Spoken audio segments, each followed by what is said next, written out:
So very good evening student, hope आप सभी बहुत अच्छे होंगे।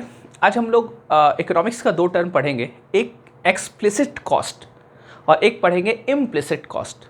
दरअसल ये एक स्टूडेंट का क्वेश्चन है, आपने कमेंट किया था। देखिए होता क्या है कि जो भी क्वेश्चन अगर आप पूछते हैं तो जितना संभव हो पाता है मैं मैसेज में आपको जवाब दे देता हूँ, लेकिन कुछ टॉपिक ऐसा होता है, कुछ क्वेश्चन ऐसा होता है जिसको मैं मैसेज में अगर लिख भी दूँ ना तो शायद आपको समझ में ना आए।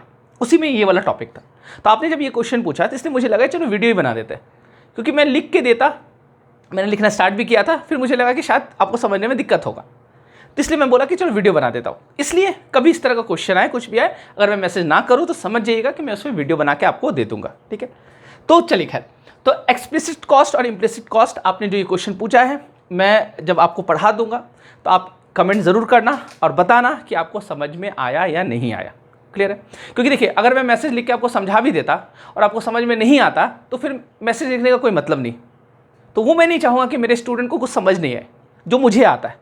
अगर मुझे नहीं आता तो अलग बात है, जो मेरा विषय है, जो भी मेरे पास थोड़ा बहुत ज्ञान है तो वो मैं आपको देना चाहता हूँ। तो अगर वो विषय पे मेरा पकड़ है तो मैं आपको समझाने की कोशिश करूँगा, ठीक है। इसलिए मुझे लगा कि मैं मैसेज कर देता तो बेईमानी हो जाता, यहाँ पे आपको ज़्यादा स्पष्ट होगा। तो चलिए समझते हैं एक्सप्लिसिट कॉस्ट और इम्प्लिसिट कॉस्ट क्या होता है।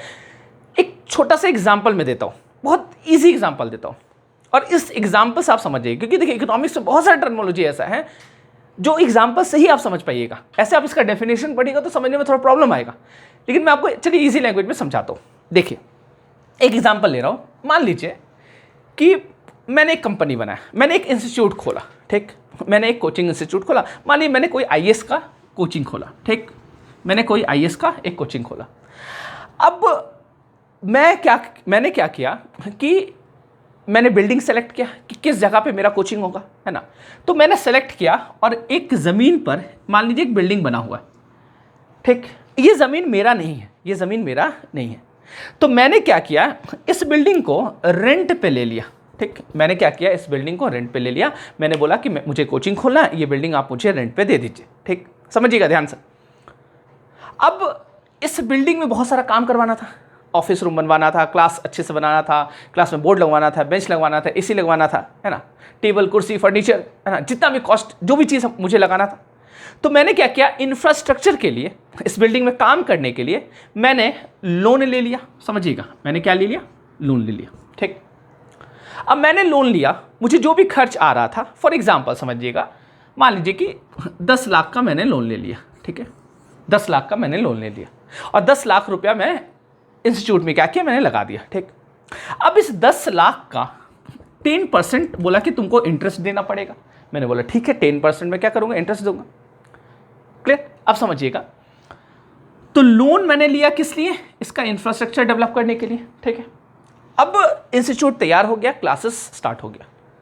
तो अब मुझे जब मैं क्लास स्टार्ट करूंगा उससे पहले मुझे क्या करना पड़ेगा, सारे स्टाफ को रखना पड़ेगा, मैनेजर को रखना पड़ेगा, है ना, काउंसलर को रखना पड़ेगा, गार्ड को रखना पड़ेगा, साफ सफाई करने वाले को रखना पड़ेगा, टीचर्स को रखना पड़ेगा, सबको मैं रखूंगा। तो आप समझना, सबको जो मैं रख रहा हूं तो सबको मुझे क्या देना पड़ेगा, सैलरी देना पड़ेगा, है ना, मुझे वेतन देना पड़ेगा, ठीक है। अब समझना, अब जो मेरा ये इंस्टीट्यूट है, मुझे कौन कौन सा कॉस्ट लग रहा है, यहां पे आप देख रहे हैं कॉस्ट। एक कॉस्ट तो मुझे लग रहा है इंटरेस्ट। इंटरेस्ट में क्या कर रहा हूं, इंटरेस्ट पेमेंट कर रहा हूं, ब्याज दे रहा हूं, मैं ब्याज दे रहा हूं। तो ब्याज का भुगतान, इंटरेस्ट जो मैं कर रहा हूं वो मेरा क्या है, कॉस्ट है। इस कंपनी का क्या है, कॉस्ट है। तो इस कंपनी का कॉस्ट क्या लग रहा है, इंटरेस्ट पेमेंट, ठीक है। मुझे हर महीना रेंट देना पड़ता है, तो ये भी क्या है, कॉस्ट है। मुझे सैलरी देना पड़ता है, ये भी क्या है, कॉस्ट है। तो आप एक बात समझना, ऐसा कॉस्ट जो मेरे पॉकेट से बाहर जा रहा है उस कॉस्ट को हम कहते हैं एक्सप्लिसिट कॉस्ट। एक्स का मतलब यहां पे बाहर, है ना, मतलब ये बाहर जा रहा है। तो ये कॉस्ट क्या हो रहा है, ये बाहर जा रहा है, रेंट में बाहर दे रहा हूं, यहां पे मैं इंटरेस्ट दे रहा हूं, मैं सैलरी दे रहा हूं, तो मेरे पॉकेट से क्या हो रहा है, खर्च हो रहा है, मतलब एक तरह से लागत, ये मेरा लागत हुआ, ये मेरा कॉस्ट हुआ। तो ऐसा कॉस्ट, ऐसा लागत जो बाहर जाए, जो आउटसाइडर के लिए हो, आप एक चीज दिमाग में रखना, आउटसाइडर, ये ऐसा कॉस्ट जो आउटसाइडर के लिए हो, तो वो कॉस्ट को हम लोग कहते हैं एक्सप्लिसिट कॉस्ट। ये क्लियर है, समझिएगा। अब देखिए, जैसा कि मैंने बोला कि आईएएस का कुछ, अब आपको पता है आईएएस में बहुत सारा है ना, यूपीएससी के लिए बहुत सारा सिलेबस होता है, बहुत सारा पार्ट होता है। तो मैंने हर विषय के लिए अलग अलग फैकल्टी रख दिया, इंटरनेशनल रिलेशन के लिए रख दिया, कोई अलग फैकल्टी रख दिया मैंने, है ना, मैंने इंटरनल सिक्योरिटी के रख दिया, साइंस एंड टेक के लिए रख दिया, सीसैट के लिए रख दिया मैंने अलग से, है ना, मैथ रीजनिंग ये सब के लिए मैंने रख दिया, ठीक है। अब मैंने सोचा कि एक काम करते हैं, कुछ विषय मैं ही पढ़ा लेता हूँ। तो मैंने क्या डिसाइड किया कि मैं अपनी कंपनी में, मान लीजिए हिस्ट्री बोला कि मैं पढ़ा लूँगा, ठीक है। मैंने बोला कि चलो पॉलिटी में ही पढ़ा लेता हूँ, कॉन्स्टिट्यूशन वाला पार्ट। मैंने बोला कि इकोनॉमिक्स चलो मैं ही पढ़ा लेता हूँ, ठीक है। तो मैंने क्या डिसाइड किया कि 3 विषय मैं पढ़ाऊंगा, बाकी विषय का मैंने फैकल्टी रख दिया, ठीक। अब ये 3 विषय जो मैं पढ़ा रहा हूँ, तो अब मुझे इसका सैलरी तो नहीं देना है, क्योंकि मेरी ही कंपनी है, तो मुझे खुद को सैलरी तो नहीं देना। लेकिन अगर मैं इस विषय को नहीं पढ़ा पाता या फिर मेरे पास टाइम नहीं रहता, तो मैं यहां पे क्या करता, फैकल्टी रखता और उसको मुझे सैलरी देना पड़ता। लेकिन अब मुझे सैलरी नहीं देना पड़ रहा, लेकिन इसको भी हम लोग क्या करेंगे, कॉस्ट के रूप में काउंट करते हैं, इसको भी कॉस्ट मानते हैं। और ऐसा कॉस्ट जो मेरे पॉकेट से बाहर नहीं जाता, जो मेरे पॉकेट में ही रह जाता है, उस कॉस्ट को हम लोग बोलते हैं इम्प्लिसिट कॉस्ट। इसे समझ में आ रहा है? ये बात क्लियर है ना, कि इम्प्लिसिट कॉस्ट उस कॉस्ट को कहते हैं, ऐसा कॉस्ट जो मेरे पॉकेट में ही रह गया। तो यहां पे मुझे फैकल्टी को अलग से पेमेंट, तो इसको माना जाएगा ये कि यहां पे मेरा ये क्या हो रहा है, यहां पे मुझे सैलरी नहीं देना पड़ा। क्यों? क्योंकि मैं खुद पढ़ा रहा हूं, लेकिन इसको भी कॉस्ट में हम लोग काउंट करेंगे, क्योंकि ये एक्सप्लिसिट कॉस्ट तो नहीं हुआ, क्योंकि बाहर तो नहीं जा रहा ना। लेकिन अगर ये 3 विषय के लिए मैं फैकल्टी रखता और वहां पे मैं क्या करता, उनको सैलरी देता, तब वो कौन सा कॉस्ट में आ जाता है, एक्सप्लिसिट कॉस्ट में। लेकिन यहां पे खुद मैं यहां पे पढ़ा रहा हूं, तो ये कौन सा कॉस्ट में आ जाएगा, इम्प्लिसिट कॉस्ट में। क्लियर है? अच्छा, एक और एग्जांपल देता हूं। अब जैसे कि मैंने बोला कि ये बिल्डिंग में मेरा क्लास चल रहा है, इंस्टीट्यूट चल रहा है, ठीक है, मेरा कंपनी इस बिल्डिंग में। अब मान लेते कि ये बिल्डिंग किसी और का नहीं रहता, ये मेरा खुद का रहता है, ये मेरा खुद का जमीन है, और मैंने क्या किया, लोन लिया और इस पे एक बिल्डिंग बना दिया मेरे खुद के जमीन पर।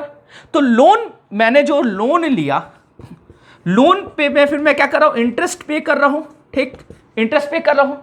लेकिन चूंकि ये बिल्डिंग मेरा है, तो मुझे यहां पे रेंट नहीं देना पड़ रहा है, रेंट मुझे नहीं लग रहा है। जबकि अगर ये दूसरा का बिल्डिंग था तो मुझे रेंट लग रहा था। अब मैंने खुद के बिल्डिंग पर क्या कर लिया, खुद के बिल्डिंग पर कोचिंग खोल लिया, कंपनी बना लिया, तो मुझे रेंट नहीं लग रहा है। तो लोन पे जो इंटरेस्ट मैं पे कर रहा हूं, तो इस कॉस्ट को हम कहेंगे एक्सप्लिसिट कॉस्ट, और मुझे रेंट नहीं लग रहा है, तो इस कॉस्ट को हम कहेंगे इम्प्लिसिट कॉस्ट। क्योंकि अगर मैं इसको दूसरी बिल्डिंग में, किसी और की बिल्डिंग में मैं अपना कंपनी खोलता, अपना कोचिंग खोलता, तो मुझे वहां पे क्या करना पड़ता, रेंट देना पड़ता। क्लियर है चीज? या फिर और चलिए एक और एग्जांपल देता हूं, अगर आप नहीं समझे इम्प्लिसिट। जैसे मान लीजिए मेरा कोई बिल्डिंग था, ठीक, ये पहले बिल्डिंग रेंट पे लगा हुआ था, ये बिल्डिंग रेंट पे लगा हुआ था, तो यहां से रेंट आता था, ठीक। अब मैंने क्या किया, वो बिल्डिंग को खाली करवा दिया और मैंने खुद अपना कंपनी यहां पे, अपना कोचिंग यहां पे खोल दिया। तो अब मेरा रेंट आना बंद हो गया ना, पहले तो से रेंट आता था, लेकिन अब रेंट नहीं आ रहा, तो उसको भी हम लोग किसमें काउंट करेंगे, इसको भी हम लोग इम्प्लिसिट कॉस्ट में काउंट करते हैं। तो क्लियर है? एक लाइन में आपको ये समझना, एक्सप्लिसिट कॉस्ट का मतलब इतना समझना, आउटसाइडर के लिए होता है, और ये इनसाइडर, ऐसे बोल सकते हैं, मतलब पॉकेट में ही आपका रह गया, पैसा बच गया आपका, कॉस्ट नहीं लगा, लेकिन लग सकता था, तो उसको इम्प्लिसिट कॉस्ट बोलेंगे। और एक्सप्लिसिट कॉस्ट का मतलब आउटसाइडर, जो बाहर में रेंट वगैरह, इंटरेस्ट पेमेंट, ये सब जितना सैलरी वेजेस, ये सब जितना पेमेंट होता है, वो सब सारा क्या हो जाएगा, इम्प्लिसिट एक्सप्लिसिट कॉस्ट। क्लियर है? तो आप बताइएगा कि आपको समझ में आया या नहीं है। तो चलिए मिलते हैं हम लोग नेक्स्ट क्लास में। आज के लिए थैंक यू सो मच।